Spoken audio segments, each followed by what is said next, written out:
saya, senior saya yang banyak kaya informasi dalam berbagai hal dan pejuang yang tidak banyak diketahui karena selalu ingin bersembunyi. Saat ini pun saya culik untuk datang ke tempat saya meskipun sudah berbulan-bulan saya merayu. Dialah yang saya sebut, saya panggil Kakanda Osman Sabta Odang. Selamat datang Kakanda. Terima kasih. Ya. Ini Kakanda Osman Sabta Odang ini adalah pelaku berbagai hal dalam banyak generasi. Sejak kepemimpinan Bung Karno, Pak Habibie, Gus Dur, Mbak Mega dan seterusnya ikut. Dan sampai sekarang terus menginspirasi anak-anak muda dan para politisi untuk selalu lurus memperjuangkan bangsa dan negara ini. Kak Usman, kita akan dipandu oleh Puang. Puang Rizal Mustari. Silakan Mas Rizal. Bapak sebut Puang, saya jadi pengen umur ya, karena kan orang sebut-sebut Pak Oso itu ada yang mengatakan orang Minang, orang Kalbar, ada juga yang mengatakan turunannya Sulawesi Pak. Jadi mau saya tanya sekalian nanti Pak. Ya nantilah. Iya. Bukan hanya orang situ, orang Madura juga. Orang Madura juga. Banyak Pak. Pak Oso milik banyak orang. Pak Oso terima kasih Pak sudah hadir Pak. Kita di program Ruang Sahabat, tertulis di belakang Bapak.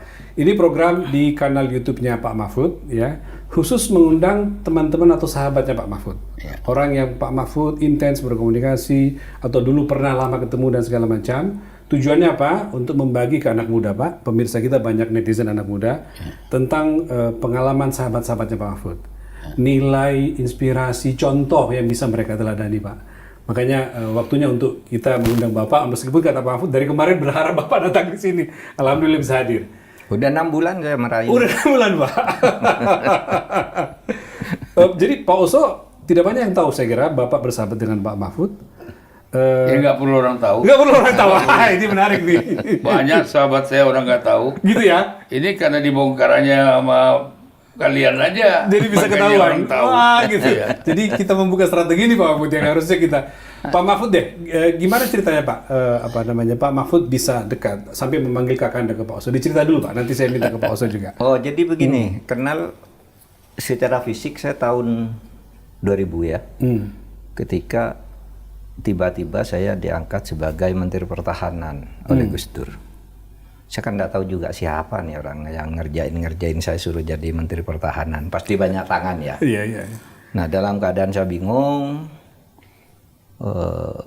saya gamang menghadapi tentara dan sebagainya.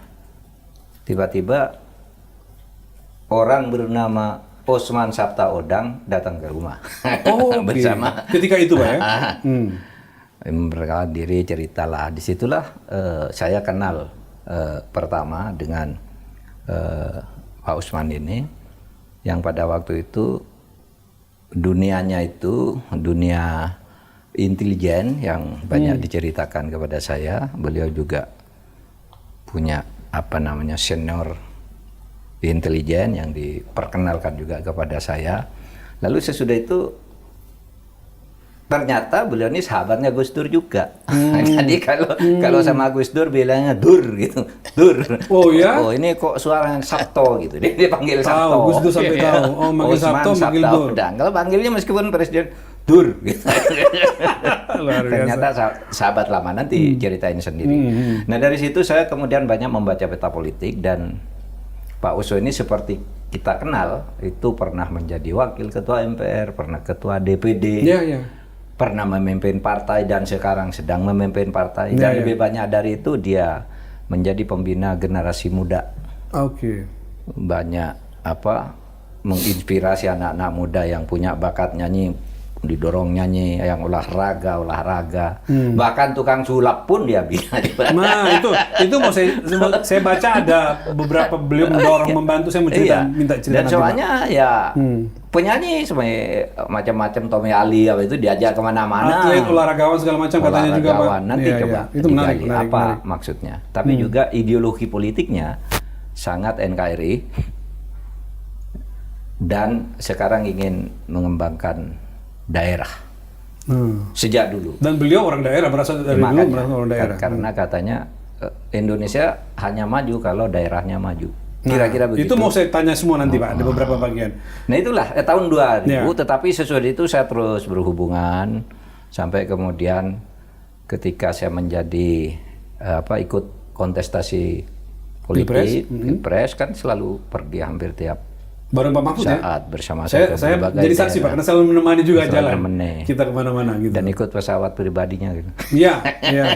Jet pribadi. Nah juga. silakan aja langsung ke Pak Oso Baik, sekarang. Pak Oso itu versi Pak Mahfud Pak. Ya dari ingatan Pak Oso kira-kira awal mula ini Mahfud ini siapa, terus ketemu dan segala macam, sekarang menjadi semacam adiknya lah gitu ya, bersahabat. Gimana Pak, bisa diceritakan dikit Pak? Waktu itu Pak Mahfud diangkat menjadi menteri dan beliau ingin ketemu dengan seseorang, dan seseorang itu orang yang sangat dekat dengan Gus Dur, ya, untuk ketemu karena rumahnya jauh di Bekasi.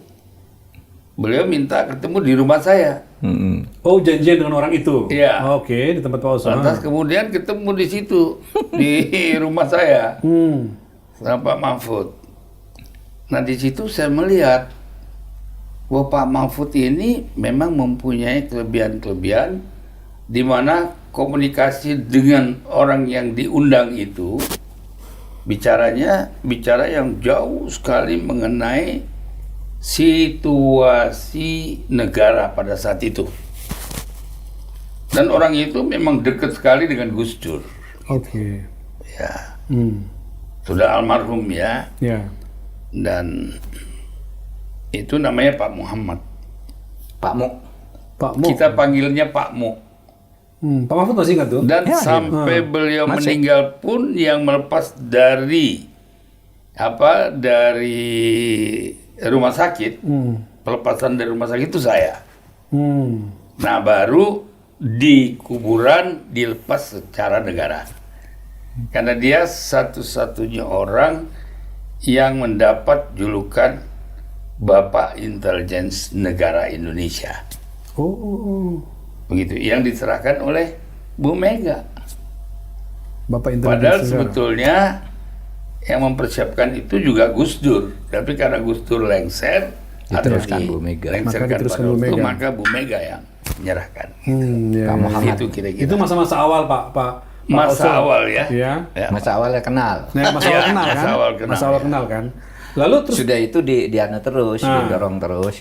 Saya kan agak gamang ke militer. Sudah itu kita sering ketemu. Sering ketemu. Iya, saya sering datangin beliau. Beliau nggak pernah datang ke saya. ini kesini datang lagi Pak Bapak ya. Nah, ini dipanggil lagi. Aduh. Pak Oso jago banget gitu-gitu. Meskipun saya tahu jadwal kampus sering banget ke tempat Pak Oso gitu. Ya itu faktanya. Kita kan bicara fakta ini. Iya, iya. Nggak boleh bicara yang belok-belok untuk Iya, negara. iya, iya. Pak Mahfud merasa, ini kan kalau orang melihat ini kan backgroundnya berbeda nih. Pak Mahfud orang kampus gitu ya, teknokrat lah kita ya di pemerintahan dan kampus. Pak Oso seorang pengusaha dan politisi ya, filantropi juga orang. Bagaimana Bapak bisa menemukan kecocokan dari background yang berbeda bisa nyaman dan bersahabat dengan Pak Oso? Ya orang bersahabat itu tidak harus sama profesi ya. Tapi mungkin kesamaan perjuangan, kesamaan tantangan itu sama. Masa kecil kita kan sulit. Pak Oso juga saya dengar masa kecilnya sulit, berjuang sedemikian rupa sampai ke Jakarta, sampai orang-orang besar itu menjadi temannya, orang-orang terkenal kayak Guntur Soekarno, A.M. Hendro Priyono itu kan Teman-teman dekat. beliau, Iya. masa-masa kecil, Iya. masa muda. Oh, oke. Ya saya dengar aja ke Guntur Soekarno, itu tokoh-tokoh Lalu waktu besar semua. Pak Hendro kesini kan dia cerita, teman saya tuh ada nakal-nakal, Oso, Guntur. Nakal-nakalnya itu Pak Ibu saya dengar cerita. Bandelnya anak muda ketika itu pengen kita dengar nanti. Terus di era reformasi masuk ke pemerintahan, ke politik ya, kan sama, sama anunya, semangatnya sama. Dan saya kira kecintaan kepada Republik yang nomor satu, yang mempertemukan. Pokoknya Indonesia ini harus selamat. Indonesia dengan ideologi Pancasila harus selamat, harus tetap bersatu. mandiri dan besar, karena memang modal untuk besar tuh ada. Nah, itu yang sering kami diskusikan dalam banyak kesempatan dengan Pak Oso. Pak Oso apa Pak yang membuat Bapak merasa nyaman, cocok dengan Pak Mahfud, sering jalan dengan Pak Mahfud?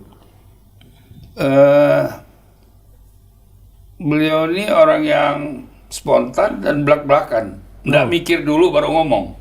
Oh, Bapak senang itu, kayak gitunya? Saya suka. Oh. Kenapa? Dia lebih dari saya kalau Saling berguru dong ini. pokoknya nggak mau belok ini. Ini tipikal yang sama dong. Gitu ya, terus Pak gimana? Kalau you dengar Pak Mahfud di mana-mana, itu nggak pernah ngomong nggak gamblang. Selalu gamblang. Nah, saya suka yang gamblang-gamblang gitu. Sedeng-sedeng dikit, tapi enak gitu. Sedeng tapi enak ya. Sedeng dikit, jangan Iya, banyak. nggak banyak. Kalau banyak malah bahaya. Malah bahaya. Tapi kalau nyenggol dikit, ya kan? Yang kesenggol itu yang rasa sakit kan, bukan kita yang sakit. Kita Tapi kalau menikmati. nyenggol banyak, orang marah. Tapi kalau nyenggol sedikit, nggak apa-apa deh. Gitu. Dan Pak Oso selalu melihat itu gaya Pak Mahfud. Iya, itu ciri khasnya. Jadi kalau dia mempunyai kesalahan sedikit di dalam statementnya itu biasa aja, karena manusia kan. Jadi tidak mungkin manusia 1000% benar. Iya. Jadi kalau ada yang menyalah-nyalahkan itu, ya orang yang nyalahin itu yang bodoh. Iya. Oke, menarik. Pak Oso, kita mulai Pak. Ini pendahuluan. Kita akan Pendahuluannya panjang banget. Panjang banget. Kalau sama dengan Pak Oso, biasa Asik. pendahuluannya pendek. Kita ada 4 bagian Pak. Tadi Pak Mahfud nyinggung sejak kecil, menarik. Jadi berjuang sejak kecil, gitu ya. Itu akan kita bahas. Lalu daerah adalah kunci. Beliau ini kan berasal dari daerah, dan peran penting daerah seperti apa mau saya diskusikan. Dua-duanya orang daerah nih. Kita mau diskusikan soal itu. Lalu ini karena bulan puasa, jadi kita akan bicara masjid ke masjid, gitu ya. Bagaimana Pak Oso maupun Pak Mahfud memaknai ibadah dan bagaimana berbagi dengan sesama. Kita akan lihat di sini. Termasuk yang terakhir ini dengan anak muda. Tadi Pak Mahfud mengatakan Pak Oso itu sangat sering membantu anak muda, atlet, musisi, seniman dan segala macam. Bulan puasa kayak gini nih cocok kita yang kita omongin. Gitu ya Pak Oso. Saya mulai dengan berjuang sejak kecil.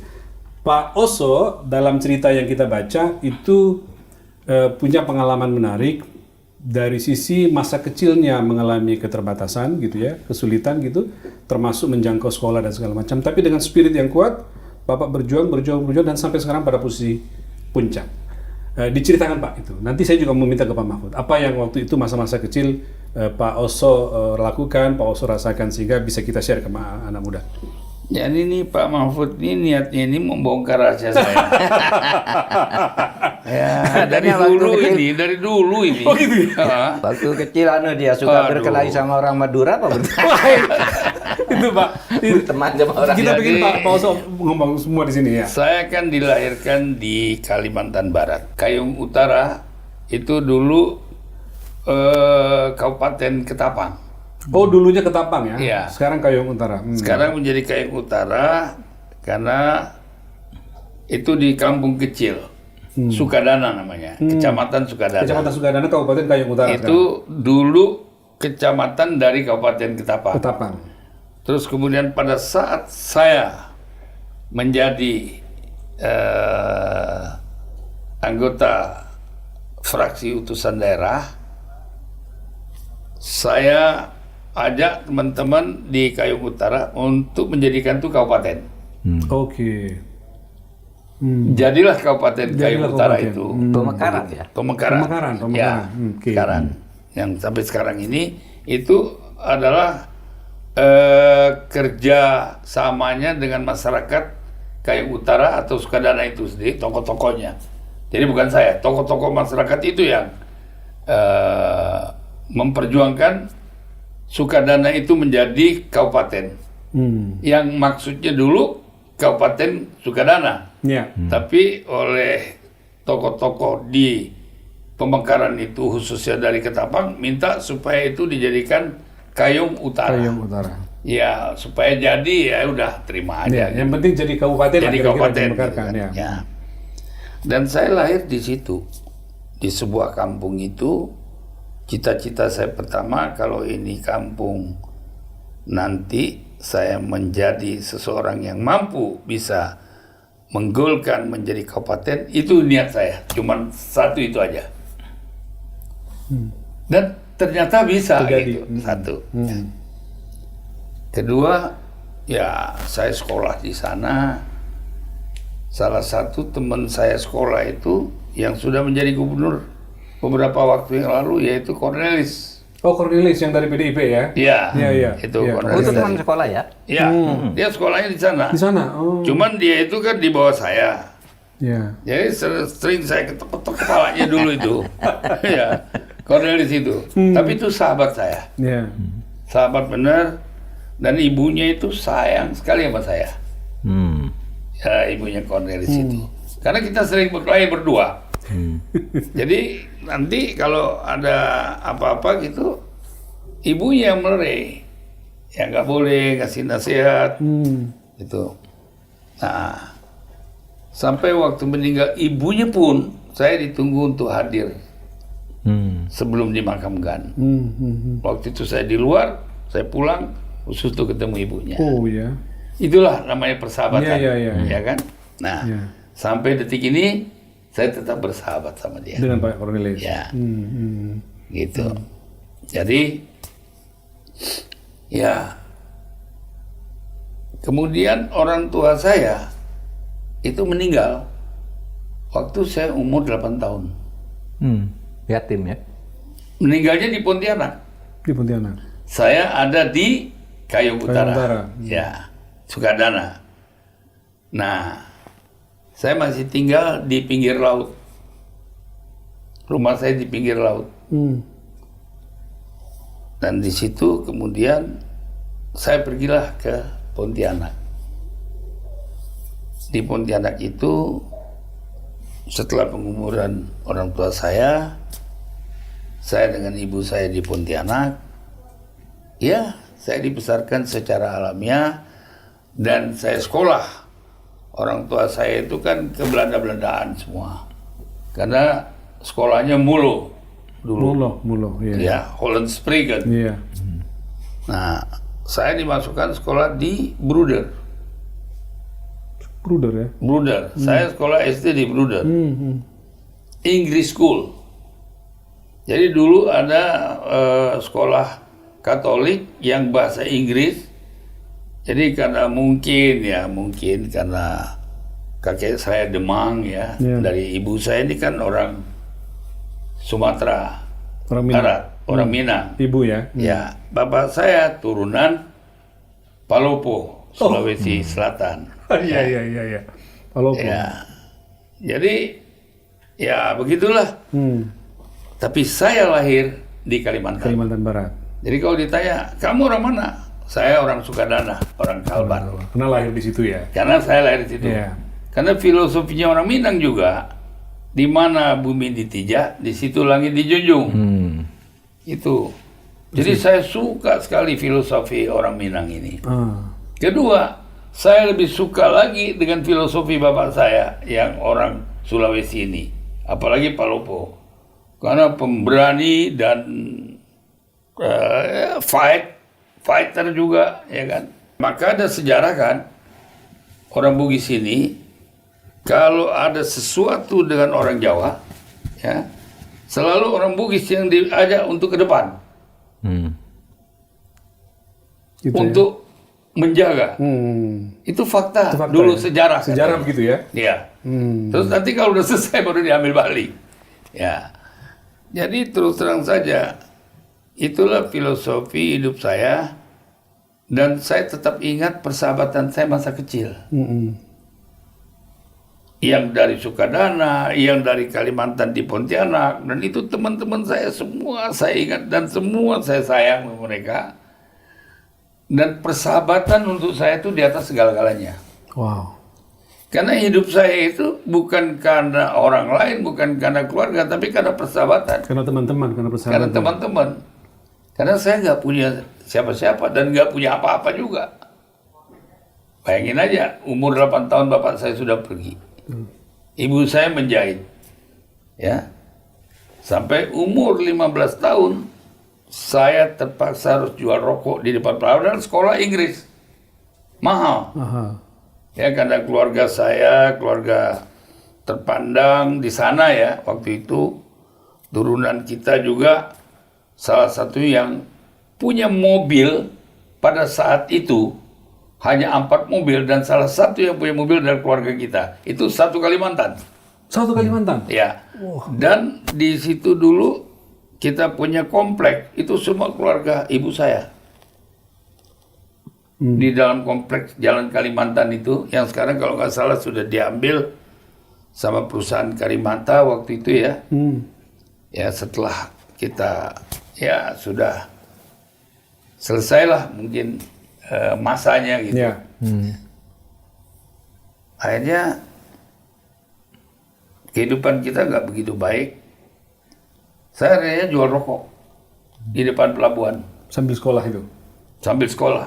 Jual rokok depan pelabuhan. Pelabuhan. Nah, ada teman saya lagi, Tarbiji, yang jadi gubernur juga di Kalbar. Iya. Dia jual koran. Saya jual rokok. Kadang-kadang korannya titip sama saya. Ya Masa kan? lalu orang tapi jadi gubernur dia, Pak. Wah, iya. Pak Oso jadi Luar pengusaha biasa besar. itu teman saya. Ya. Dia jadi gubernur, lantas kemudian satu saat rokok ini, jual rokok ini sering diutang sama buru-buru itu. Begitu saya tagih, bukan dibayar. Saya paksa-paksa, akhirnya saya ditempelin sama buruh itu yang saya tagih. Waduh, saya pikir berat juga begini Padahal ya. nagih nih ya, Ya. nagih utang ini padahal. Nagih utang, dia Iya. utang buruh ini Haknya sama Pak saya Oso. kan. Iya. Lama-lama nggak dibayar juga. Akhirnya saya putuskan, saya jadi buruh. Umur 16 tahun, saya sudah pikul karet 25 kilo dari gudang ke kapal.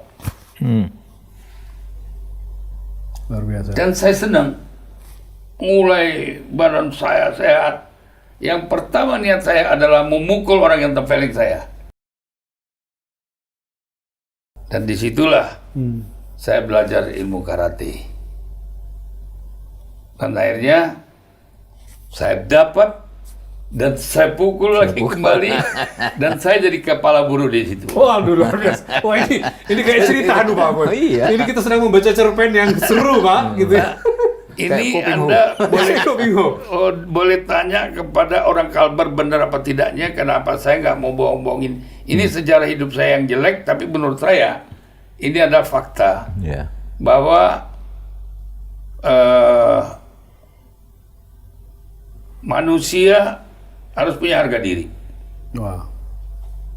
Saya punya harga diri, kenapa kok udah saya ngutangin kok malah Dipukul. Dipukul. dipukul? Iya, iya, iya. Nah. Itu tersimpan, Pak, itu ya. Dan di situ terus saya berhubungan dengan orang kapal, terus kemudian karena saya buruh dan saya sering dititipi juga orang kapal yang nggak bisa bawa barangnya lagi keluar, dia titip jual, situ saya mulai berdagang. Mulai berdagang. Oke, jiwa bisnis itu muncul di Ya. situ ya. Dan akhirnya saya pindah dari dagang rokok ke menjadi agen rokok Gama. Lebih besar. Oke. Menjadi besar agen rokok Gama, dan kemudian saya dagang sayur. Mulai membesar ini ya. Ya, setelah dagang rokok itu Diversifikasi. menjadi agen rokok di Kalbar, lantas kemudian saya dagang sayur. Nah, sayur yang saya perdagangkan itu saya bawa dari Pontianak itu kelapa waktu itu sama jahe.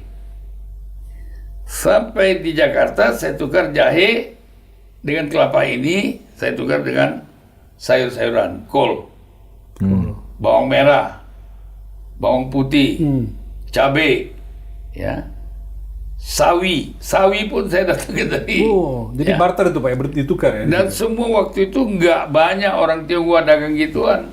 Mereka justru ambil dari saya dulu. Nah itu pasar sayur di Pontianak itu semua ambil dari saya dulu. Jadi disitulah terus saya bergulat. Akhirnya saya menjadi kontraktor. Makin naik nih skala bisnisnya Ya, makin. skala bisnisnya Makin makin membesar. naik. Iya, iya. Saya menjadi kontraktor. Oh.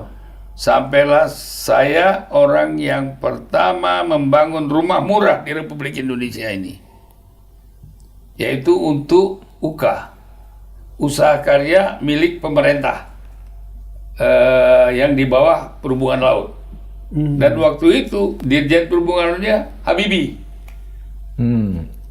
Pak Habibie. Habibie, Fani Habibie. Fani Habibie, Iya. Dirjen Perhubungan Laut. Oh, Iya. waktu itu Pak ya? Iya. Iya, Oh, adanya oke. Habibie, ya. Iya, timnya ya Fani Habibie. Fani Habibie. Terakhir dubes dia ya. Dan Iya, betul. Dan saya yang pertama bangun rumah murah itu dengan kepala urusan lautnya. Dulu ada bidang kelautan ini di departemen itu namanya Newa Piara, orang Bugis.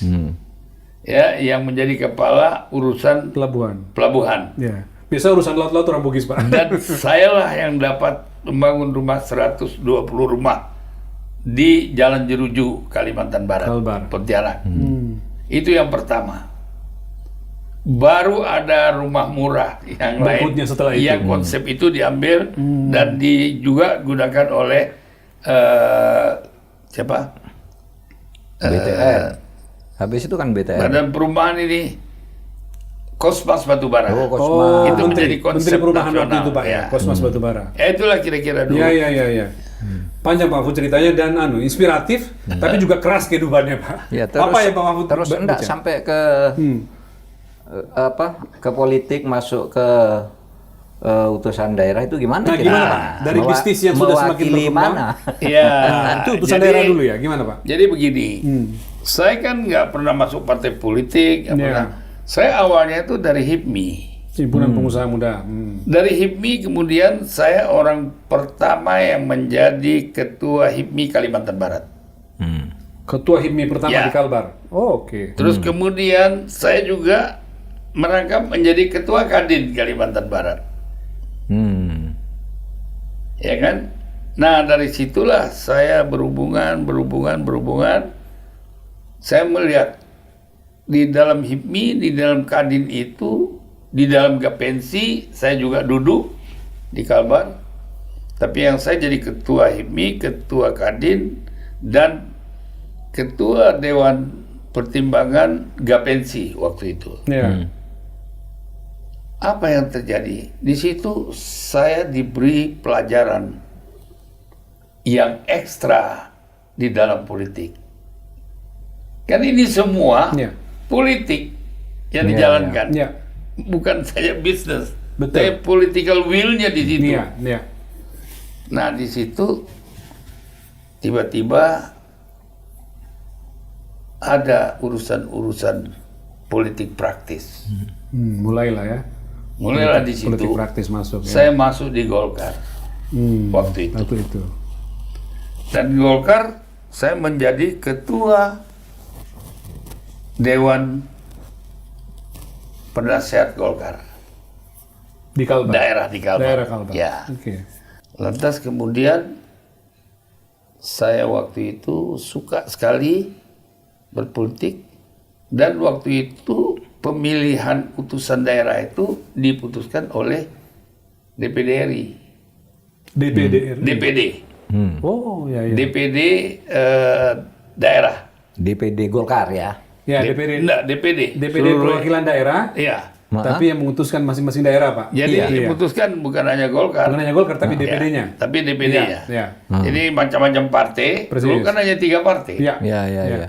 Golkar, PDP, dan PDI. PDI, ya. Ya.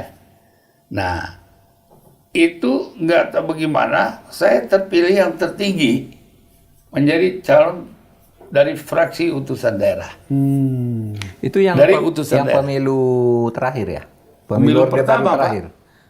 Orde Baru, enggak, zaman Orde Baru Masih pemilu Orde pertamanya Baru. 71. Ya, Yang ini Pak Usu terpilih itu kalau nggak salah 97. 97 Iya. 99. 9. Ah iya. Ya.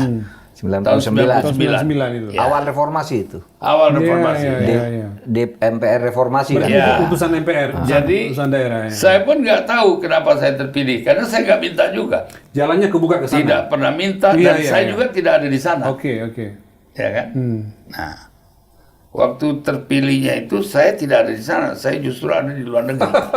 Hebat banget. Ya, itulah. Lagi di luar negeri terpilih ya. Ya, karena kan masyarakat tuh sudah tahu dengan popularitas saya di HIPMI dan di Kadin. Ya. Hmm. Ya. Jadi, ya Masuk ke Senayan. masuk ke Senayan. Nah di Senayan ini waktu itu nggak tahu bagaimana ya, begitu masuk aja udah bikin ribut saya di sana. Waduh. Katanya, Iya. katanya saya yang bikin ribut, padahal enggak, saya nggak nyuruh ribut juga. Itulah yang pertama ada pukulan-pukulan, pukul-memukul di parlemen, di MPR, ya. Nggak tahu sebabnya apa, sehingga pukul-pukulan di situ. Oh ya. Di bawah kepemimpinan saya, karena saya ketua utusan daerah. MPR waktu itu, Pak. MPR. Oh ya. Karena ini rapat MPR yang pimpin Pak Amin Rais. Oh, ketua MPR-nya Amin Iya, Rais. ketua MPR-nya Amin Rais. Nah, Bapak waktu itu ketua utusan daerahnya. Saya utusan daerah nggak oke. tahu soal apa itu ya, sampai pukul-pukulan. Tapi anak buah saya ini yang berkelahi, begitu. Sehingga terpaksa diskors. Sidang. Sidang itu. Sidang itu. Ya ini nggak usah dilanjutkan lagi lah. Ya namanya juga pertama keributan yang terjadi pada waktu di MPR itu adalah waktu saya memimpin fraksi utusan daerah. Wah, gila Ros. Pak Mahfud ingat gak itu Ya, peristiwa-peristiwa itu? ingat ya? ya. Makanya kita saya katakan tadi kalau ingat Pak Oso itu orang seperti keras sekali, berani Iya. dublak gitu. Iya, Tapi iya. kalau ngomong-ngomong kita hatinya lembut. Iya. Secara tampilan Pemberani. orangnya keras gitu, pemberani begitu ya. Dan kalau bicara tapi- daerah, memang Pak Oso tuh punya ide sendiri tentang pembangunan di Indonesia itu titik beratnya harus daerah gitu. Nah itu yang selalu beliau perjuangkan. Nah, saya mau masuk Maka ke situ, Pak. menjadi penting bicara kenapa dulu masuk utusan daerah. Dari mana caranya? Ya, saya masuk sini sekarang daerah. Pak Mahfud bilang itu. Bagaimana Pak Oso melihat peran daerah itu? Ini tidak semata-mata karena Pak Oso berangkat dari daerah ya, tetapi melihat dalam konteks pembangunan kita, peran daerah seperti apa di mata Pak Oso? Jadi peran daerah begini, saya melihat begini ya. Kita awalnya adalah bagaimana saya mekarkan daerah. Daerah itu mekar. Terus kemudian ada hasil dari pemekaran itu. Ekonominya Daerah itu jalan. ekonominya jalan, Oke. hidup, masyarakat punya lapangan kerja, dan pemerintah waktu itu betul-betul mendukung begitu. Setiap pemekaran dengan harapan ada kesejahteraan bagi masyarakat daerah. Peningkatan kesejahteraan setelah dimekarkan ya. Dan itu tahun 1999 kan. 9. Itu udah begitu. Jadi saya pikir memang daerah itu harus makmur. Daerah itu harus mekar, daerah itu harus hidup, daerah itu harus membudayakan prinsip-prinsip pemekaran dan ekonomi. Ya, Ya. kesejahteraan rakyat. Dan kalau itu terjadi, kita nggak usah pusing. Mereka bisa hidup, gitu. Artinya ketika ada pemekaran bukan semata-mata sentimen politik daerah pengen daerahnya, tapi karena niat untuk membangun secara ekonomi, Pak ya. Saya berulang kali bilang, Iya. memakmurkan daerah bukan berarti daerahisme. Ya. Ya. Saya nggak setuju daerahisme. Sebab saya sendiri kan bukan orang asli daerah itu kalau berdasarkan turunan. Tapi kenapa saya mencintai daerah itu? Itu yang harus dicontoh oleh semua orang. Bahwa jangan saudara datang ke sana, hidup terus kemudian angkut kekayaan di sana, bawa ke tempat kalian di tempat di mana kalian punya turunan. Iya. Gak benar. Hiduplah di situ. Ya, kalau bahwa kalian mau ngirim keluarga yang nggak di situ ya silakan. Iya. Tapi kalau mengangkut dari hasil yang saudara ciptakan itu nggak benar gitu. Jadi betul-betul di mana kaki dipijak, di mana bumi dipijak, di situ lagi dijunjung. Disitulah filosofi orang Minang. Makanya Pak Oso senang Ya. sekali dengan filosofi itu. Nah, kedua, saya melihat kemakmuran daerah itu sangat, tidak ada daerah bangsa Indonesia ini, tidak ada satu provinsi pun yang minus sebetulnya.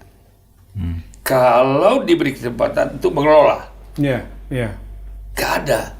Saya mau tanya, daerah mana yang dibilang minus? Oh, dulu orang bilang NTT. Wah, NTT jangan main-main. Itu NTT kalau dibangun pelabuhan internasional di sana, itu tempat lalu lintas kapal internasional, itu ngisi minyak aja udah duit. Ngisi minyak aja. Dari Australia berhenti di Dari situ, mana macam saja di mana. dunia. Iya, iya. Itu Iya, lainnya. iya. Hmm. Persis, Jadi persis. bagaimana mau bilang itu? Iya, iya. Kedua, Iya, iya. di sana punya uranium yang cukup bagus. Kalau dia bikin aja, aduh seperti sekarang ini, bikin nuklir di sana, bikin industri untuk industri di sana, semua akan pindah ke sana. Jadi nggak ada Indonesia itu yang tidak makmur. Nggak ada cerita miskin Nggak daerah ada itu. cerita, bohong itu. Kita takut aja bangun. Kenapa orang lain, negara-negara lain berebut bangun nuklir, kita takut. Makanya saya setuju kalau pemerintah menganjurkan jual itu barang atau kita bangun sendiri. Yang jelas harus kita membangun at least semi finishing product.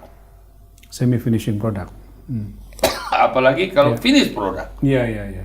Jadi jangan kita jadi kuli terus kita jual barang mentah, kita jual material, terus kita jadi kuli selama seumur hidup. Dan tidak ada transfer of teknologi. Iya. Tapi kalau industri, kita kan punya transfer of teknologi. Kita bisa belajar dari investor Secara yang alami masuk ya itu proses dan itu harus berjalan. dibikin Iya. ikatan itu. Iya. Jadi jangan dia ambil lahan, dia jadikan produk, kemudian kita menjadi kulinya di situ. Aduh. Terus pengaturan hubungan pusat daerah dengan model otonomi daerah yang sekarang, apa memungkinkan menurut Pak Oso itu memajukan daerah? Saya berharap pemerintah sekarang ini memikirkan tentang hal itu. Karena sebelumnya ini kan kita lihat yang tadinya ada otonomi daerah, ini kayaknya otonomi daerah makin kendor gitu. Iya, iya, iya. Dan ini kan bahaya untuk kehidupan orang daerah. Apalagi kalau ada pemotongan-pemotongan terhadap anggaran daerah. Itu mereka nggak cukup. Bahwa nanti ada korupsi, ya tindak aja korupsinya. Katanya kan presiden kita kan udah sering, sikat korupsi. Saya setuju. Sikat dong korupsinya. Jadi jangan disalahkan daerahnya. Iya kan begitu. Kenapa?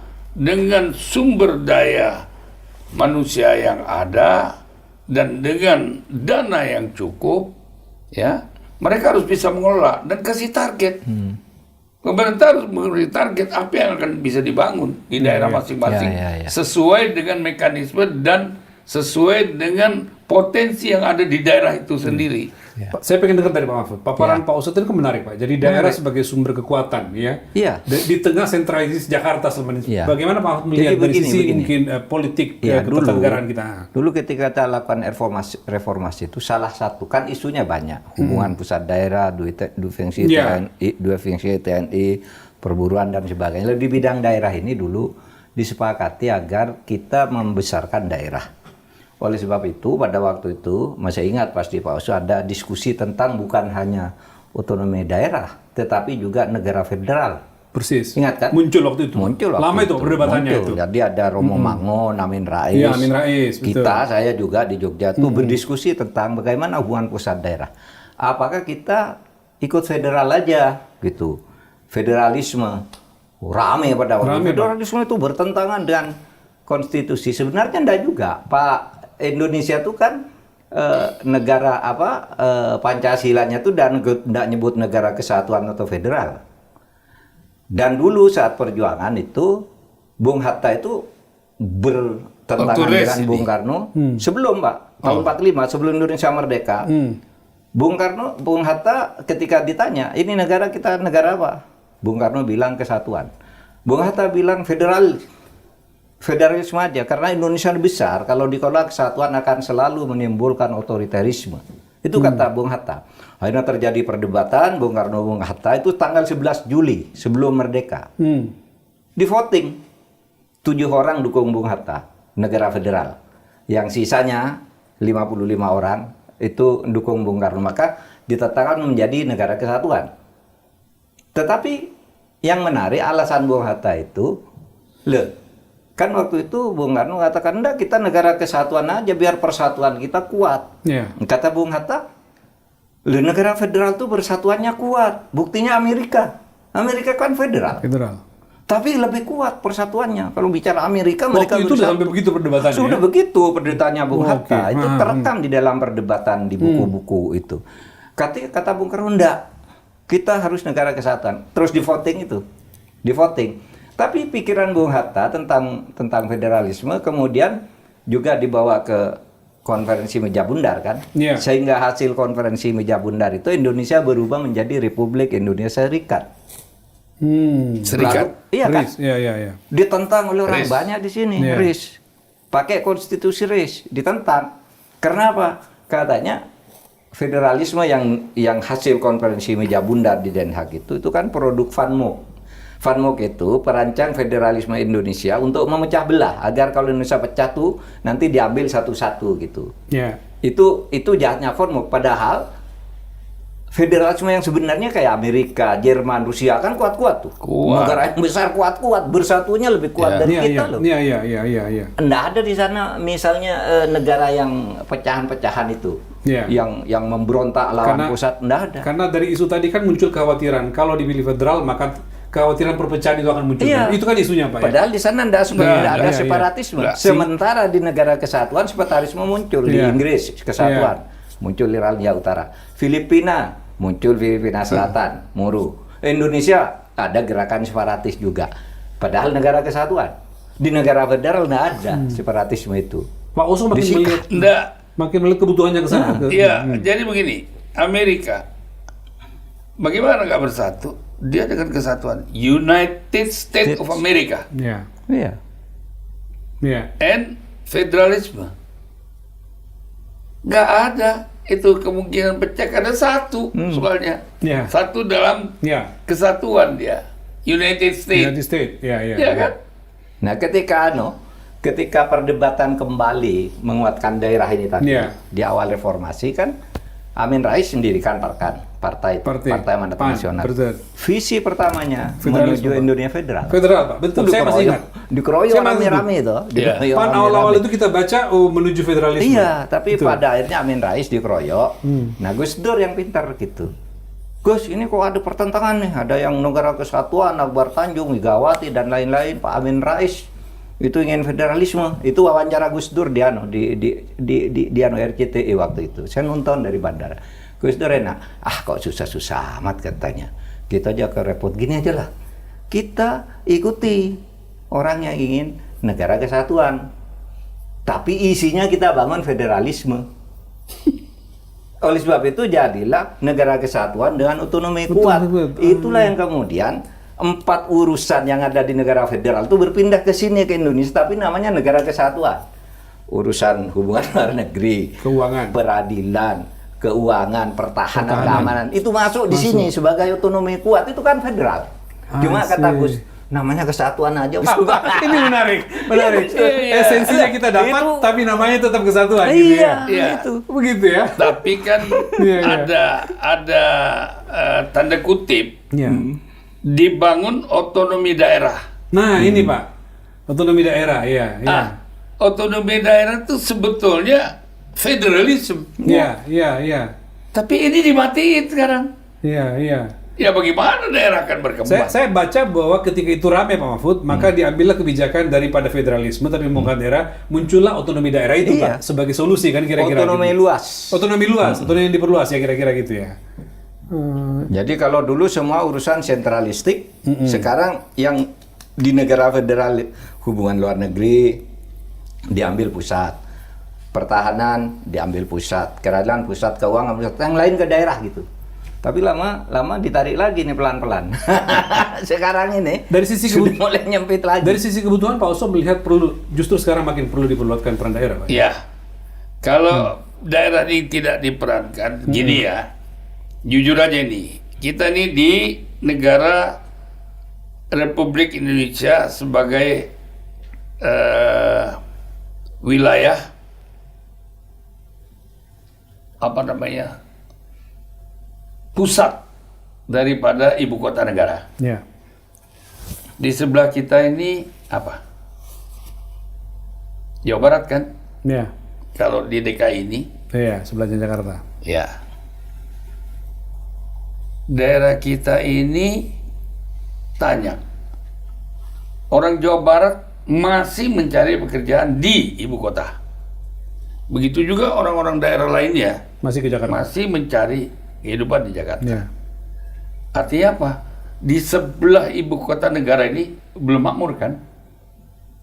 Masih Iya, banyak iya. kesulitan kan? Bahkan sampingnya pun datang ke sini untuk mencari pekerjaan. Iya, iya. Apalagi di Kalimantan, Papua, Sulawesi, Timur itu ya, NTT, Iya. NTB, bagaimana mungkin jarak yang di sebelah ini aja belum bisa di. Kenapa? Karena tidak ada kewenangan daerah itu. Belum lagi masalah pembagian. Dan di sini kita selalu khawatir menyampaikan hal ini. Bung, kalau saya lihat pemerintah sekarang ini yang ingin memperbaiki ini, ya ini kuncinya. Kalau betul-betul mau memperbaiki ini. Berikan kewenangan kepada daerah. Kira-kira itu ya. Iya. Dan daerah diberi kewenangan tentu dengan sanksi-sanksi. Tidak juga selepas begitu. Selepas-lepasnya. Dikontrol. Sanksi-sanksi, Ada kontrolnya. ada kontrol dari dari pusat ini. Tidak ada masalah. Jadi kalau dia nggak berhasil, dia tarik aja. Ganti konsepnya. Tapi kewenangan ada di sana. Nah, baru ditetapkan berapa harus menjatuhkan pusat. Tapi kalau umpamanya sekarang hasil di sana 100 diambil 90, terus kemudian dikembalikan lagi 5%, 10%. Saya pikir agak sulit ya. Siapapun yang menjadi pimpinan daerah akan mengalami kesulitan. Kesulitan dan sentimen daerah malah marah. Sentimen gitu. daerah Merasa, iya. tetap ada, Urusan tapi politik kayak muncul. api dalam sekam. Persis. Tidak terbuka. Iya. Kalau kita kan bicara ini terbuka. Kenapa kita ingin melindungi daerah-daerah? Kenapa kita ingin memberi kesempatan daerah supaya mereka bertarung untuk kepentingan yang telah diberikan kewenangan daerah. Kalau enggak, gua cabut loh.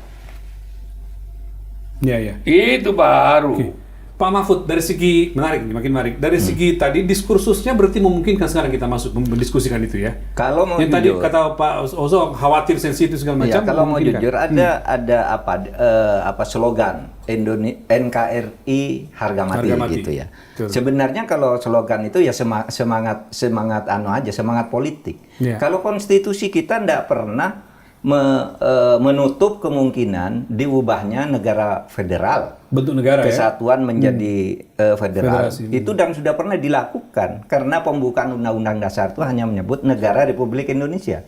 Tidak menyebut negara federal, tidak menyebut negara kesatuan. Oleh sebab itu pernah menjadi negara federal.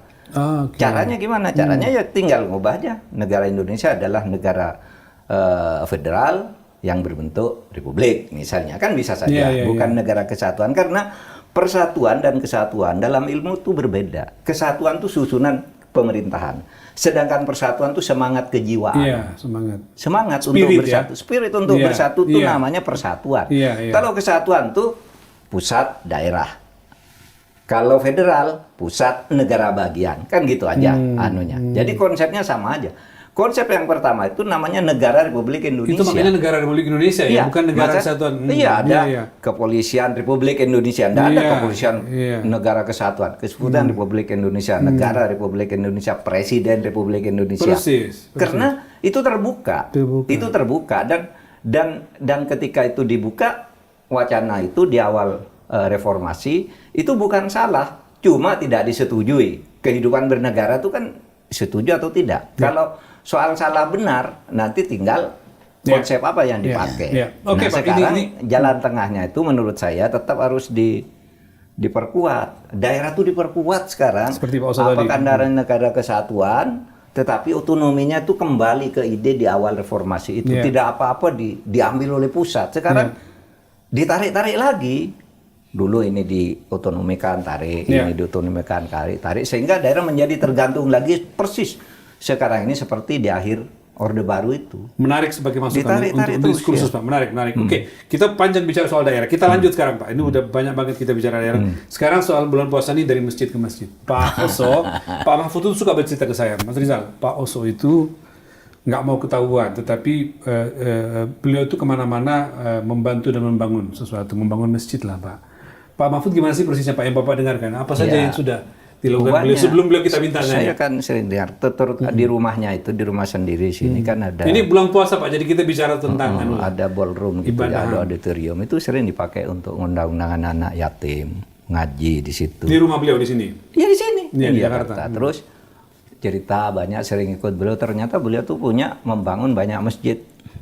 Ya, beliau enggak pernah cerita. Ya, Itu makanya Pak, saya minta Bapak yang saya dengar menceritakan, nanti dari saya orang-orang konfirmasi. di situ aja Iya, kalau ikut iya. kasus itu masjidnya Pak Oso tuh terima lagi gini. Nah sekarang tanya sendiri aja di mana ada masjidnya dan kenapa melakukan itu kan Iya. gitu kan. Iya Pak. Apakah dulu waktu kecil boleh sulit cari masjid gitu? Ya, waktunya untuk menyampaikan ke kita Pak, karena ini suasananya orang beribadah butuh dakwah Pak, bukan soal ini dakwah. Pak Mahfud cerita di kampungnya Pak Oso itu ada masjid indah, di laut kita lihat seperti Masjid Terapung. Lalu di kota Kalimantan Barat, ibu kota di Pontianak ada masjid besar juga yang Pak Oso. Gimana Pak? Bisa diceritakan dulu. Muncul Di sana juga Mas di Karimun kan. di Karimun Pak. Oh, di Pulau Karimun ada juga. Di beberapa tempatnya sih gimana Pak ceritanya? Kita pengen dengar cerita. Jadi Gimana muncul sebetulnya tuh? saya nggak mau cerita Pak Mahfud ini kelewatan deh. Iya benar, ini aduh ngapain lah soal masjid kita cerita-ceritain gitu Nggak, kan. penting, Tapi penting. Penting Pak, penting Pak. tapi kan begini ya. Gimana? Orang kan masing-masing itu punya pendirian dan punya keyakinan bahwa saya kecil itu sering tidur di masjid karena rumah saya di belakang rumah saya itu masjid. Di Sugadana. Di Sugadana. Oh, Umur ya? 6-7 tahun itu saya udah sering tidur di masjid. Ya kan? Bukan saya berarti orang agamais, orang yang sok agamais dan segala macam, tapi Memang masa kecilnya di masa situ? kecilnya Tidur di begitu. masjid. Oh, oke. Ya kan? Dibawa ya. Ya. Sehingga pada waktu saya dewasa, saya punya niat membangun masjid di kampung saya. Oke. Karena kalau saya lihat masjid itu dulu sudah nggak seperti apa ya, Kumuh dulu. udah kumuh lah ya. Iya. Sehingga dulu ada masjid pertama di Sugadana itu saya minta kepada pemerintah dibangunkan masjid Pancasila itu. Bantuan Pak Harto itu. Iya. Zaman Pak Harto Orde ya, Baru ya. amal bakti Iya. muslim. Itulah Yayasan yang Amal saya Bakti. perjuangkan dan berhasil dapat jatah itu. Tapi makin lama makin tua juga kan. Iya.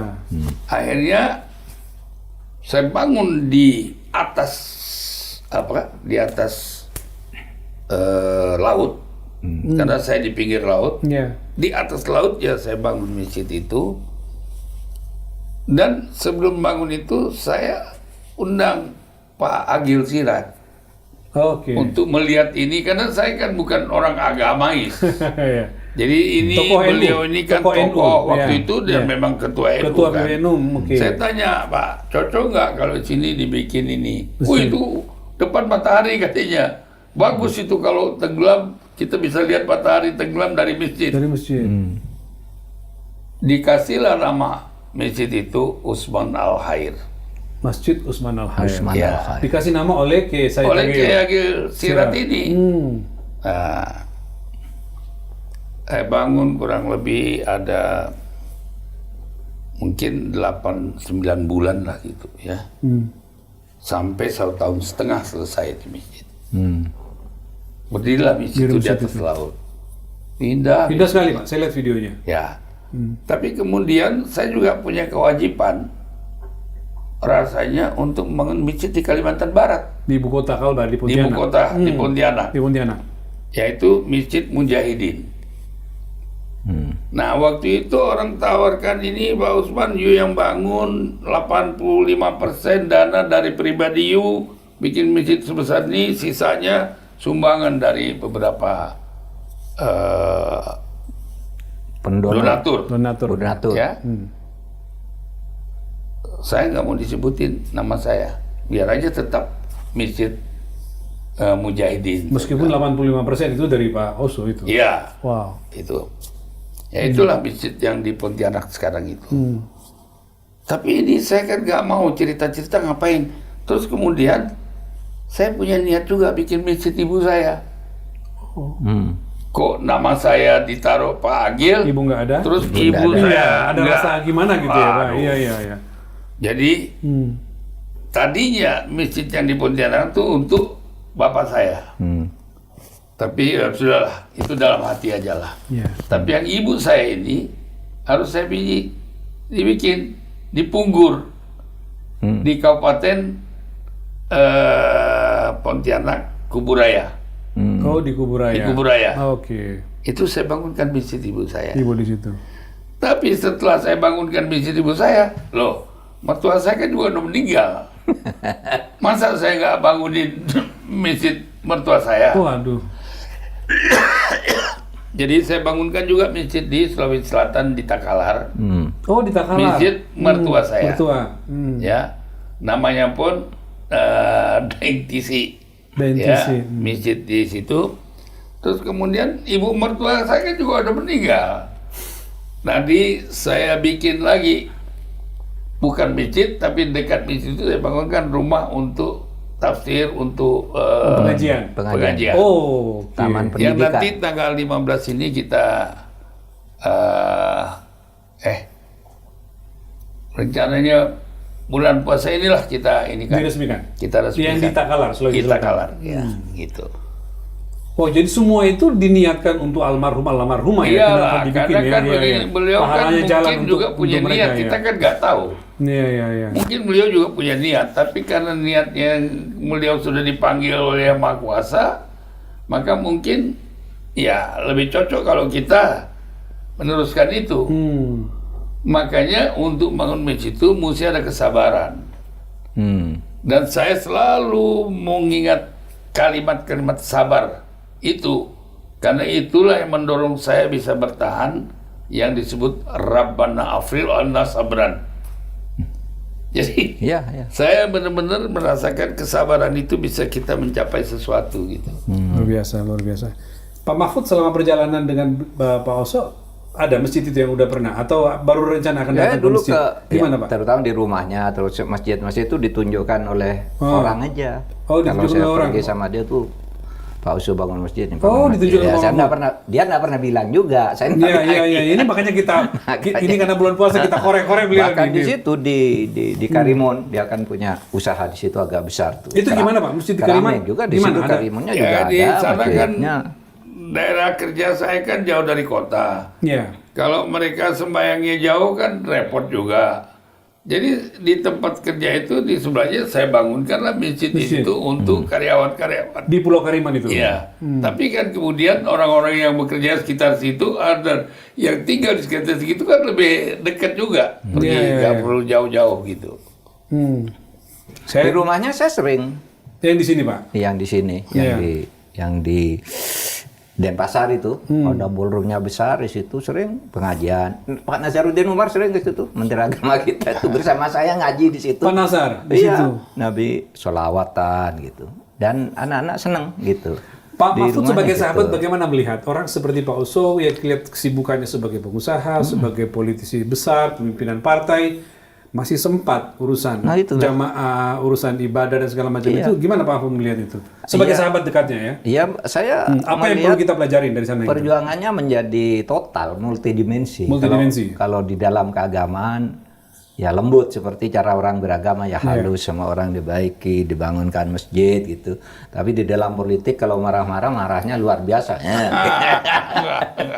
Ini, makanya dia bilang kok gini orang. Saya kan udah Kok tua sepertinya juga. keras banget ini, tapi saya Luar berteman biasa. kok baik banget dengan semua orang. Bahkan sering anak-anak muda, para politisi juga, saya sering ketemu di rumah dia, yang kita ndak sangka-sangka gitu, datang ngajak diskusi gitu, minta informasi, minta arahan macam-macam gitu. Nah, kaitan dengan itu saya mau masuk sekarang kan anak muda datang. Pak Mahfud, Pak Oso kan juga terkenal dekat dengan apa namanya? Anak muda nih, Pak, spirit anak muda nih. Saya dengar tadi Pak cerita Mahfud, saya baca-baca juga kemarin. Beliau tuh membantu Daud Yordan, petinggi internasional, lalu ada orang seperti Limbat, nih bantu juga. Lalu ada penyanyi Dewi Persik, ada Cici. Cici Paramida. Nah itu Pak. banyak. Tommy Ali. Banyak. Saya mau mulai dulu dengan tinju. Kenapa Pak? Kenapa Dotyor dan Bapak bantu dan gimana Pak? Ini Pak, dulu waktu pertandingan tinju selalu ribut-ribut, zamannya Pak Solihin GP. Sunan GP. Ya. Saya dipanggil Pak Solihin. Ketua Pertina waktu itu Pak ya. Waktu itu dia tahu saya dekat sama Anton Sihotang, Promotor. Iya terkenal tuh Pak. Iya jadi ya. masa lalu Ini ya. tiap kali bertanding buntutnya ribut, lantas kemudian utang piutang gitu kan. Jadi Pak Solihin nggak tahu gimana. Terus Pak, saya bukan petinju Pak, saya bilang. Saya karateka. Iya. Ya tapi kan you bisa manage katanya, ya kan? Terus saya pikir-pikir waktu itu kan, kenapa ribut? Itu selalu soal uang, soal sponsor. Wah, akhirnya Pak, oke Pak, saya bantu dengan catatan pindahkan pertandingan tinju itu ke Kalimantan Barat, daerah saya. Syaratnya itu. Ya. Oke. Pak Solihin gila lu, siapa yang mau datang ke sana katanya gitu kan. Enggak Pak, ini kan bukan soal datang, soalnya nanti orang pasti kepengen nonton ke sana. Karena lihat waktu itu sedang populer sekali Elis Pikal. Ya, LS Pikal. Masa-masanya LS Pikal. Jadi tahun berapa itu? Tahun 85 kalau nggak salah ya. Itu Elis Pikal lawan terakhirnya itu dengan Raul Diaz dari Kolombia. Kolombia. Tahun 88, Pak. Tahun 88. Tahun 88. Ah ya betul. Iya. Akhirnya saya setujui. Disetujui oleh Pak ini untuk bikin Di Kalbar. di Di Kalbar. Kalbar. Pertama kali mungkin di luar LS Pertama Pikal di luar kali Jakarta ya. pertandingan kejuaraan dunia dipindah ke daerah. Kenapa Pak? Iya, Karena kenapa, waktu kenapa? itu kan musim kayu, Ya. ekspor log kayu. Jadi semua orang kepengen nonton. Karena satu-satunya hanya televisi TVRI. Belum Iya. ada TV lain. Iya. Live-nya di TVRI. Ya. Iya. Jadi saya bawa ke sana. Waktu itu ada MTQ di Lampung. Jadi TVRI dari Lampung itu langsung ke Kalbar. Langsung pasang di gedung. Iya. Loh, saya bilang, katanya kita suruh profesional. Kok ini TVRI sudah pasang kamera, pasang apa? Tanpa Wah, Pak, izin. ini Pak Presiden mau nonton katanya. Waktu itu Pak Harto kan, Iya. mau nonton. Ya kalau Pak Harto mau nonton lebih enak lagi. Jadi TV harus bayar sama saya, karena Iya. saya disuruh profesional oleh Pak Solihin. Iya. Ya kan? Akhirnya datang Pak Harmoko. Minta supaya ini, Pak, saya bilang nggak bisa. Minpan Kalau ya nggak waktu itu. bayar. Menteri Penerangan. Menteri Menteri Penerangan. Penerangan. Iya. Karena dia minta, ini kan TV nggak ada kecuali satu-satu itu. Ya, pemerintah harus bayar. Ya, harus bayar. Ya, akhirnya dia pulang. Datang Pak Murdiono Menseknek. Waduh. Iya, Pak. Tanya sama saya, "Os, kira-kira berapa kalau harus bayar?" Saya bilang, nggak mahal, Pak. Cuma 700 juta aja. Wah, Mahal gila. banget. Mahal banget Waktu gitu. itu mahal banget. Mahal banget, ya kan? Itu orang TV udah marah Pak sama saya. Karena udah disuruh buka kan. Tapi saya bilang begini deh, ini kan kita profesional. Akhirnya putus dibayar 500 juta. 500 juta. Ya, Pemerintah. putus 500 juta. Wah, selamat saya Pak. Itu wartawan itu datangnya bukan pakai pesawat Pak, pakai kapal, ada 100 orang. Astaga. Pakai kapal Untuk meliput pertandingan tinju untuk ini. meliput pertandingan itu. TV mana? Wah, orang-orang yang TV tadi mana? Udah tenang aja. Saya ada ganti, you punya ongkos marah, saya bilang. Kenapa? Karena kita profesional.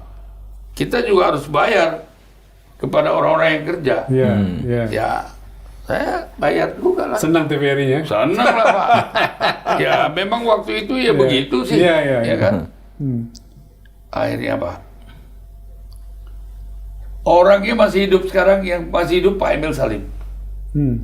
Karena waktu itu juga mau meresmikan hotel saya di Pontianak, bertepatan dengan pertandingan itu, Pertandingan makanya itu. saya adakan di sana. Oh. Jadi saya punya hotel mahkota. Yang datang itu Pak Tahir, Menteri pariwisata. pariwisata. Pariwisata. Pak Emil Salim yang gak suka kekerasan itu pun datang, Pak. Terus Yop Ave. Oh. Terus siapa lagi ya? Tokoh-tokoh waktu itu semua lah ya, Pak Akbar Tanjung. Akbar Tanjung. Wah. Ya. Menteri olahraga. Menpora, Pak. Pak Harto, Menpora. Pak Harto Iya. jadi datang ya? Enggak, Pak Harto Nonton. mau nonton di TV. Pak. Nonton live. nonton Ya, di TV. nonton live, ya. Menpora datang ya, Akbar Tanjung. Akbar Tanjung datang. Wah. Orangnya semua masih hidup ini. Ya. Pak, pegelarannya tuh luar biasa, Pak. Tapi sakit jantung saya, Pak. Waktu elit Pikal berdarah. Darah. Wah, kalau kalah ini, bayangin orang marah sama saya kalau elit Pikal kalah. Tapi ternyata Menang. dia menang.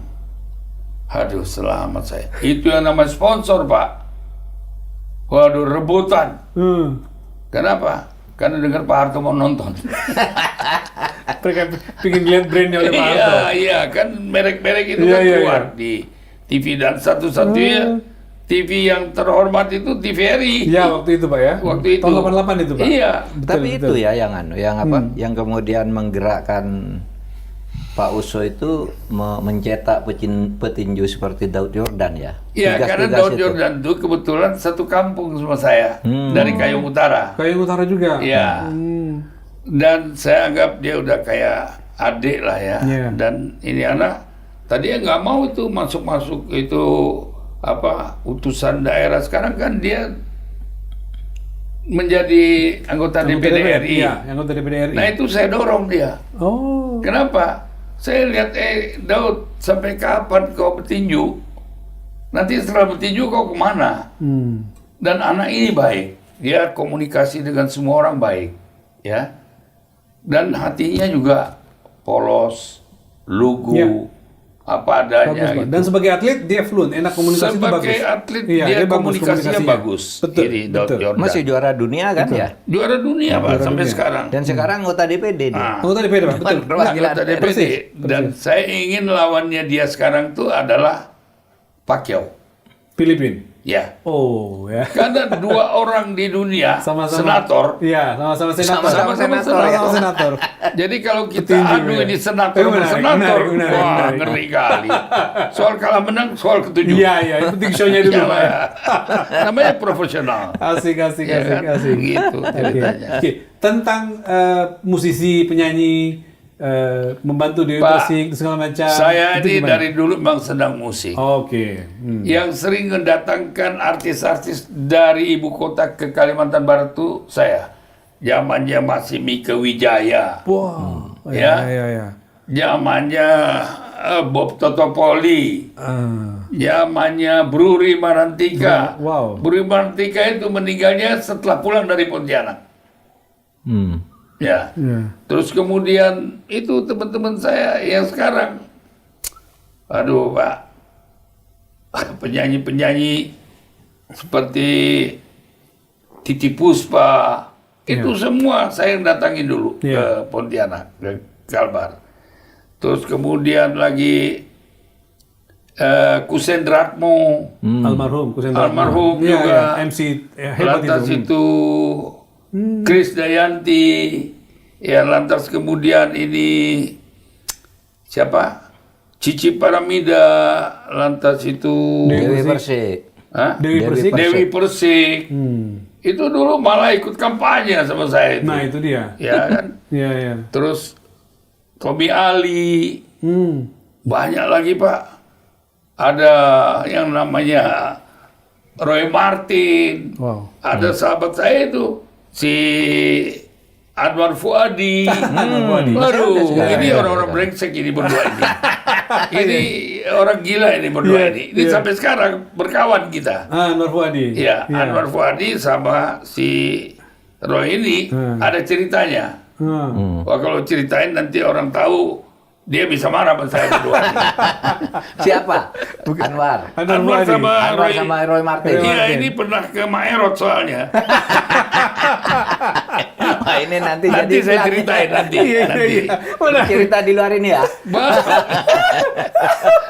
Aduh, ini kali pertama muncul Maero di tempat kita nih. Ada cerita itu ya. Jadi artis-artis tuh zaman si Pitung itu, siapa namanya si Pitung? Siano. Aduh, aktor lama itu kan, aktor Iya. hebat itu. Aduh, Sama juga Wede si- Mukhtar sama Siano. Betul, betul. Si Jakarta ini, siapa? Penyanyi Jakarta ini. Benyamin. Benyamin. Benyamin. Benyamin tuh Pak, dulu sama Ida Royani, tinggalnya di rumah saya Pak. Luar biasa, Kalau ya. datang ke sana, Iya, iya, iya. ya kan? Ya, jadi sejak dulu memang Pak Dan saya Oso punya band di sana Punya Pak, band, ya. waktu itu. memberi pekerjaan ke mereka, tapi juga sekaligus menikmati musiknya ya. Gitu Iya, ya. Iya. dan kita Jadi- punya band, dari keluarga saya itu punya band Penigari namanya. Itulah yang mengiringi semua artis-artis. Kalau dekat dengan Guntur Soekarno Putra dan Wah, itu teman dan lama, Hendro Pak. Priyono Dan dalam diceri- konteks seni apa olahraga Diceritain juga. Nah, Iya, itu katanya- keren lagi atau Pak. playboy Itu kalau kawan sama Guntur kan juga playboy Pak dulu. ya makanya saya tanya Sama kayak saya. Pokoknya dalam konteks apa kok bisa dekat dengan Pak Hendro Pak iya, Guntur? namanya juga persahabatan. Saya kan di mana-mana kan Enggak, bersahabat mereka sama cerita orang. cerita dengan saya kalau itu Iya. dulu waktu muda teman saya Banyak si Pak, Oso kayak gitu. Pak Endro tuh kan saya tuan Pak Endro dari saya. Jadi Pak Endro juga, waduh, waktu mudanya Pak. nakal Gayanya Itu kan sama lah. Pak Endro sama juga sama saya lah, ada playboy sedikit lah gitu. Itu orang baik semua Pak. Iya, iya, Ya. iya, iya, iya. Aduh. Mas Guntur Jadi- masih musik sekarang ini besok ulang tahun ya Iya, ya nanti dia ulang biasanya tahun. nyanyi terus dia tuh Iya. Aduh. Iya. Luar Tanya biasa. lah tuh, tanya. Teman-teman saya itu yang seniman-seniman Pak ya. Karena mereka semua ini seperti yang sekarang yang masih hidup, dulu ada band The Pros namanya. Itu Bruri, lantas ada pemain gitar itu siapa namanya lagi, ada Dimas Wahab, Dimas Wahab. orang yang masih hidup. Jadi Iya. waktu saya kawin Pak, mereka yang main Mereka ini yang The main. Pros, ya Terus. gratis lagi, karena persahabatan Iya, aja. iya, iya, iya. Ya kalau enggak mana mampu saya bayar Pak, gitu. Tadi Mahfud mau nanya apa Pak? tadi Hmm. limbat Oh, limbat. bagi saya unik. Iya. Limbat tuh kan sebuah sulap dekat juga dengan ini, dan apa uniknya limbat tuh kalau kita lihat di TV ya kan nggak pernah ngomong cuma Dio, betul. kalau sama ini ngomong. Oh, gitu, Pak? Iya, Oh, gitu. ngomongnya lancar. Oh gitu. Kalau di media diam aja Pak dia. Nggak ada kan nggak Nggak ada lihat di TV, ekspresi mana aja yang main. limbat ada sudah. Ya, sama ini ngomong ceritanya panjang. Gimana tuh Takut dia ceritanya? di- Ya, nah, Tuh, Pak Oso. begini Pak ya, limbat ini kan Pesulap. pesulap, tapi dia punya kelebihan-kelebihan yang orang sulit. Umpamanya ya, Iya. bagaimana orang bisa melihat air panas mendidih, limbat masuk ke dalam air itu. Hmm. Itu kan udah jelas nggak masuk di akal. Akal. Pasti ada sesuatu kan. Hmm. Kedua, api, dia bakar dirinya. Jadi bagaimana orang bisa nggak percaya kalau itu ada sesuatu? Dan kita menyaksikan langsung gitu ya. Dan kita menyaksikan, masyarakat menyaksikan. Langsung. Kedua, nama Bapak ditulis. Bapak yang tulis namanya. Siapa yang ditulis nggak tahu kan? Saya nggak tahu di Iya. limbat nih. Bapak tulis, terus saya tulis, dibungkus, Ucul-ucul gitu. Di rumah dibakar. Bakar. Dia bisa tahu yang apa Bapak tulis. Masuk di akal nggak? Iya. Iya betul. Iya ya. Waktu Nggak saya masuk di ketemu akal. pertama kan begitu. Saya suruh nulis, Jadi limbat itu disuruh nulis. limbat ini bahaya orangnya. Nah tapi orang kampung saya juga ilmunya luar biasa Pak. Iya, iya, iya. Terkenal kayung itu, namanya kayung-kayung itu ilmu Pak. Ilmu. Ya. Jadi Sukadana itu banyak ilmu-ilmu pada waktu itu sehingga sulit untuk dipercaya, ya. Kalau kita ceritakan orang pasti nggak percaya. Sama aja dengan cerita Limbat Limbat ini. tadi. Nah, mungkin kedekatan saya sama Limbat tuh ada semacam, ya nggak tahu lah. Telepati. Iya, iya, iya. Nggak Iya, juga iya, lah. iya, iya. Cuman yang jelas dia punya ilmu, saya nggak. Ya, ya, ya, ya, ya, ya, ya. Ya. Oke, oke. Ini Pak Mahfud udah nggak terasa Pak, sampai 1 jam lebih, hampir Wah, satu iya. setengah jam Pak. Oke, begini, sebenarnya sih Iya. banyak hal yang sangat menarik, tapi beliau nggak mau diceritakan. Iya, nggak mau Misalnya diceritakan. koneksi-koneksi dan relasi politik dengan berbagai pihak ini luar Iya. biasa juga, tapi bicaranya hanya berdua aja. Jadi dia tahu hampir semua persoalan setiap politisi dan Iya. kemana arahnya serta apanya itu paham. Termasuk perjalanan reformasi dan segala macam. Termasuk beliau. perjalanan Iya. reformasi tadi banyak. Iya, iya, iya. Makanya saya di awal reformasi setengah dipandu kan. Ketika saya belum tahu Jakarta ibu kota, dia Pak sering Osim memandu. memberitahu. Iya, iya. Nggak, jangan percaya, saya mandu dia Pak. Kayak yang benar dia mandu saya. Ini sahabat yang baik tuh begitu. Ini. Ya, tapi ketemu Oke. Ramadan ini ya untuk memberi menginspirasi kaum muda bahwa perjuangan itu tidak akan pernah sia-sia. Kan gitu kan? Kerja keras itu tidak akan pernah sia-sia. Membangun masjid seperti yang dilakukan insya Allah. Ya. Kata Nabi, "Membana masjidan, banallahu lahu baitan fil jannah." Barang siapa membangun sebuah masjid, Allah akan membangunkan satu rumah di surga. Ini banyak masjidnya. Luar biasa. Rumahnya banyak, nanti kita Luar biasa. nyewa di surga. Alhamdulillah. Amin, amin. Itu penjelasan Mahfud tadi itu hadis sebagai penutup dialog kita hari ini di bulan puasa yang penuh berkah ini. Pak Oso, terima kasih sekali atas banyak sekali ceritanya yang kita bisa dapatkan. Tidak hanya anak muda, saya kira kita juga ternyata sedalam itu perjalanan panjang Pak Oso dan persahabatan dengan Pak Mahfud. Semua mudah-mudahan ada manfaatnya. Sudah ada 26 faedahnya. tahun kami bersama Sudah terus. 26 tahun Bapak bersahabat. Pak, begini Pak. Pesan saya terakhir adalah untuk anak-anak muda Pak. Ya. Jangan pernah menyerah kalian. Karena kalian punya masa depan yang luar biasa. Indonesia kaya raya. Betul, Indonesia kaya raya. Dan jangan berikan kepada siapapun harta kekayaan nenek moyang kalian. Kalian harus bertaruh, berjuang, dan turut serta di dalam membangun bangsa ini. Itu penutup dari dialog kita. Terima kasih Pak Oso. Sekian. Terima kasih. Assalamualaikum warahmatullahi wabarakatuh. Waalaikumsalam. Penutup.